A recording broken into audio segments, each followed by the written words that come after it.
Okay, let's dive in.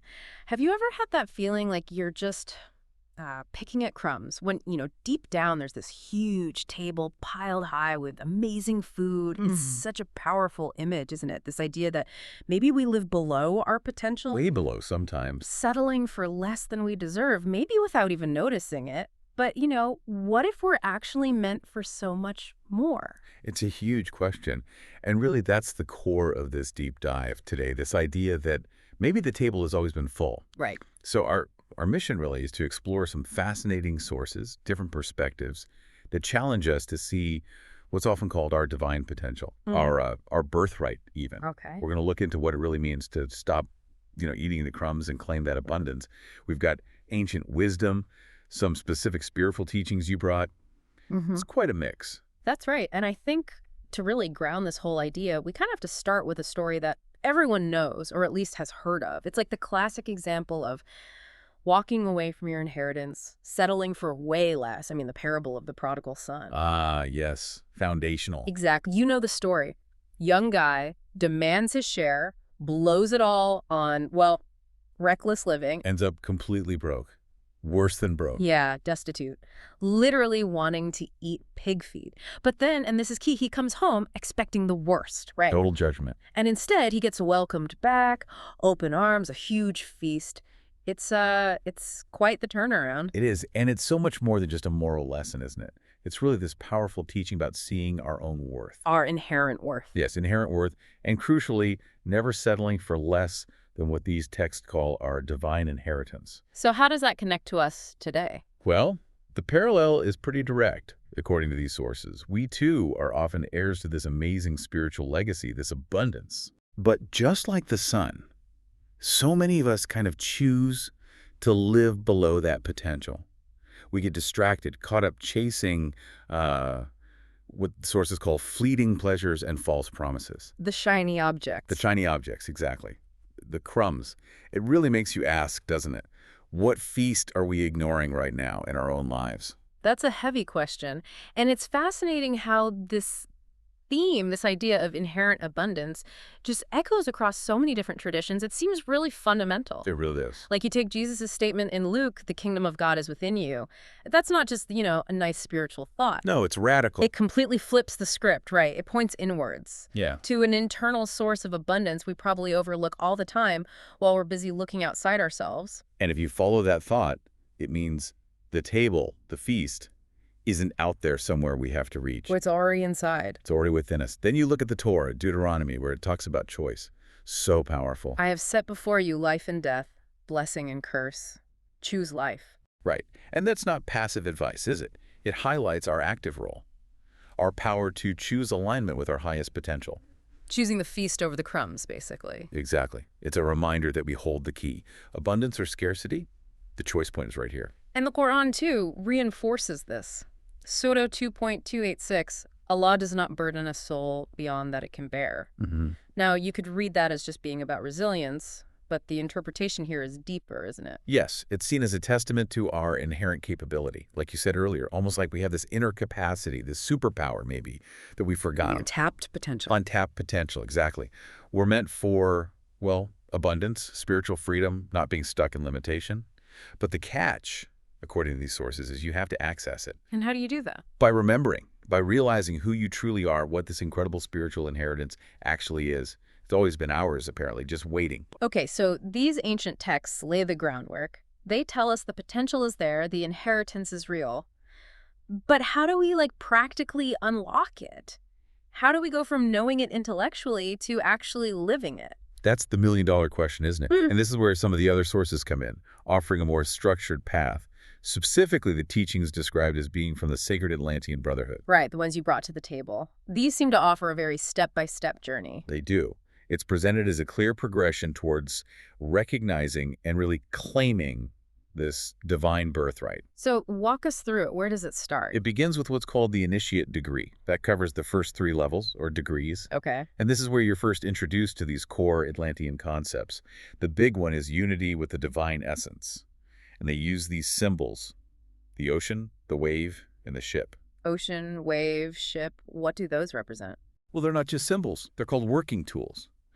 The ocean is like the infinite divine source, the totality. The wave is you, an individual expression, but never separate from the ocean. So you're always part of the whole. Always. Fundamentally connected. You're never truly lacking or separate. And the ship, that's kind of your journey through life, navigating the day-to-day. But the key insight right from the start is remembering you are the wave. You're part of the ocean even when you feel like you're just in your little ship. Precisely. It's about reconnecting with something you already are, not gaining something new. It directly counters that eating crumbs feeling. Because how can a wave truly be separate from the ocean's abundance? That's a powerful reframe right at the beginning. It is. It challenges that feeling of separation and lack that often drives us to chase the crumbs in the first place. Okay, so that's the initiate level. What comes next? Next, you move into the navigator degree, which covers levels 4 through 6. Here, the focus shifts inward, but in a different way. It's about the power of your senses and your rational mind.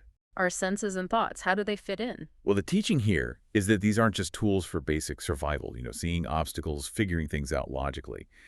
They're described as keys. Keys. Keys to what? Keys to unlocking the wisdom of the cosmos, believe it or not. Wow, okay. Keys to the cosmos. Right. That's big. What does that mean practically? Like, how are my everyday thoughts a key to cosmic wisdom? It implies our thoughts and perceptions are far more powerful than we usually acknowledge. They don't just reflect reality. They can actively shape it or attune us to deeper truths.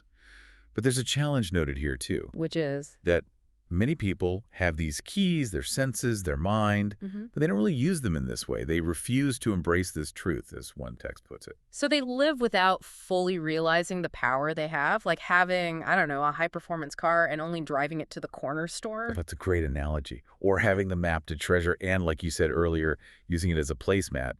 There's a reluctance, maybe, or just unawareness to fully engage that inner potential of mind and sense. So how do you move past that reluctance? The sources emphasize practice, contemplation, mindfulness, really learning to wield these tools consciously. It's like training. And for those who do, who commit to that, they reach the captain degree. Levels 7 through 9. Right. And this is where things get really interesting. The teachings guide you to transcend the purely physical world, to align with higher truths, using intuition, inner vision, conscience, more subtle faculties. Okay, so moving beyond just the rational mind and basic senses. Exactly. And here, new working tools are introduced. There's the blazing star representing your inner guidance, that spark of divine wisdom within. Your inner compass. Kind of, yeah. Then the sextant, which is about aligning that inner compass with universal truths, navigating by those higher principles. And finally, the bell. The bell. What's that symbolize? Resonance.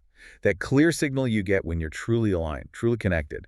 It signifies being ready to manifest your deepest desires, but importantly, in alignment with universal law, not just ego. So it's about becoming a conscious creator, but in harmony with the bigger picture. That's a good way to put it. It's the full awakening of that divine potential, the ability to consciously participate in creation. And this brings us right back to the start, doesn't it? The prodigal son. So many people, according to these teachings, remain unaware of this captain-level potential within them. Completely unaware, still distracted by the illusions of the world, as the texts say, still focused on the external, the fleeting, the crumbs. When the real feast, this inner power, this connection is waiting. Absolutely. The core message running through all these Atlantean degrees is consistent. You are born with the innate ability to access divine knowledge and power. It's inherent. It's our birthright. It's our birthright, and it's only through this kind of awakening process, the remembering, the training, the aligning, that we can stop struggling for scraps and really step into that abundance, live our divine purpose. Wow, that's a comprehensive path. Yep. And it all seems to lead towards one ultimate realization, captured in that quote from Grandmaster Waxira you shared. Ah, yes. That one really hits home, I think. Can you share it again? It feels like the capstone to all this. Sure. Grandmaster Waxira teaches, when you awaken to your true nature, you will see that you have never lacked anything. The table has always been full, but you have been blind to it. Blind to it. Open your eyes to the divine truth within, and all will be revealed. That lands powerfully after exploring those stages. It suggests the lack we feel isn't real. Exactly. It challenges our most basic perception of reality, doesn't it? The idea that the abundance, the feast, it's not something we need to create or find or earn. It's already here. It's always been here. Always. We were just blind to it. Our Hmm. perception was limited, focused on the crumbs, maybe. It makes you think how often we search frantically outside ourselves for things, peace, joy, fulfillment, abundance that these teachings say have always been right here, inside. So, this whole deep dive then has really been about illuminating that shift, that profound move away from settling for crumbs. And towards embracing the delicacies, the richness of our inherent divine potential. Recognizing our worth, our birthright, and seeing the abundance that's already present, both within us and all around us. It's a journey of opening our eyes. It really is. And maybe that leads us to the final thought for you listening right now. Go for it. If, as Grandmaster Wakira suggests, the table has always been full, just take a moment to consider. Mm. What's one crumb you might be clinging to in your life right now? Maybe unnecessarily. A limiting belief, a situation you've settled in. Could be anything. And then just ask yourself, what's one small step, maybe even a tiny one, you could take today to start opening your eyes? To even just peek at a delicacy that perhaps has always been waiting for you?